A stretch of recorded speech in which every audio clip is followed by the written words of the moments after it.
ലങ്കേശൻ രാവണന്റെ നെഞ്ചിലിടുക്കിയായി വല്ലാതെ മോഹമുണർന്നു മൈഥിലിയെ കട്ടതുകൊണ്ട് എന്തെല്ലാം മുകില് വന്നെന്റെ കൈലാസനാഥ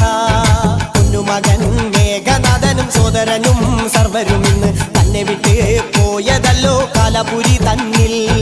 പശ്ചാത്താപം നിറയണ് രാമന്റെ ശരമുനയാൽ മോക്ഷത്തിൻ പടി കടക്കാൻ മോഹമുദിച്ചല്ലോ